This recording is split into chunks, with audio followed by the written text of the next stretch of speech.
Hanover Park, dans les Cape Flats du Cap. Quartier défavorisé de 50 000 habitants et une fusillade par jour. Ici, ce sont les gangs qui font la loi, avec pour champ de bataille les rues du quartier. Ici, c'était le champ de bataille. Ça tirait de tous les côtés. Jeremy Davis était un gangster, mais il y a 20 ans, il a quitté ce monde de sang et de drogue. Aujourd'hui, il veut servir d'exemple à d'autres jeunes et contribuer à apaiser son quartier. On est formés pour faire discuter ensemble les chefs de gang en conflit. Et ça marche vraiment. Et vraiment, quand on en a terminé avec eux, les chefs de gang reviennent. Maintenant, ils parlent avec ce gang et avec celui-là. Et en 1 ou 2 jours, ça se calme.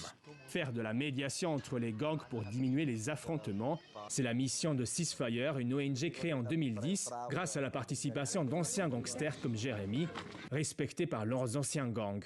À l'origine du projet, il y a cet homme, le pasteur Craven Angel.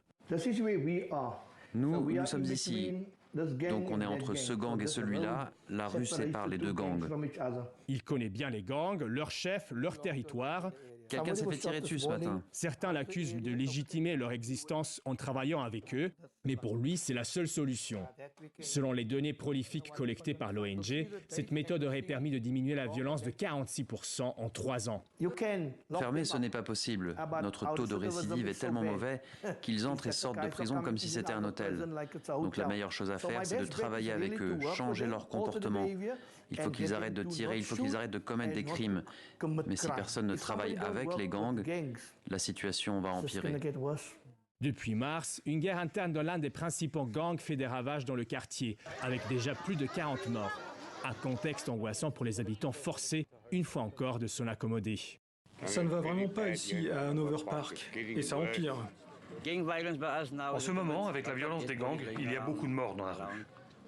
Avant, Ceasefire contrôlait ces types et les empêchait de tirer. Pas la police. Les policiers sont tellement mauvais. Mais Ceasefire a beaucoup aidé, mais on ne les voit plus beaucoup. En 2019, le gouvernement a cessé de financer Ceasefire, qui ne continue plus qu'avec des bénévoles. Mais derrière l'église du pasteur, d'autres initiatives accompagnent le programme, car l'objectif est de briser le cercle de violence nourri par la pauvreté.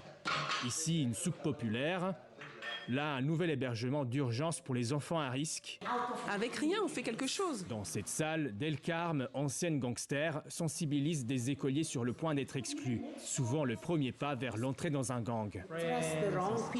Ils font confiance aux mauvaises personnes à cause de la pauvreté. Les dealers de drogue, ils sont là à attendre comme des lions affamés, attendant de pouvoir prendre nos enfants. Parce qu'ils savent, dans cette maison, il y a de la pauvreté. Alors on va cibler cette famille pour que les enfants transportent la drogue. Pour les jeunes qui céderont aux sirènes des gangs, tout n'est pas perdu. À 12 km de Hanover Park, face à l'océan, voici Camp Joy, un centre de désintoxication pour aider des gangsters à changer de vie. Chad a 23 ans, dont 7 comme gangster. Pour lui, s'occuper d'un potager est une expérience complètement nouvelle. J'ai beaucoup perdu dans ma vie. C'est ça qui m'a fait tomber dans la drogue et les gangs. J'ai utilisé toute cette colère que j'avais en devenant un assassin. Le flingue était comme une thérapie.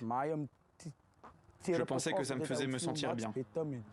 Peut-être inspiré par la vue, Chad rêve aujourd'hui de devenir pêcheur.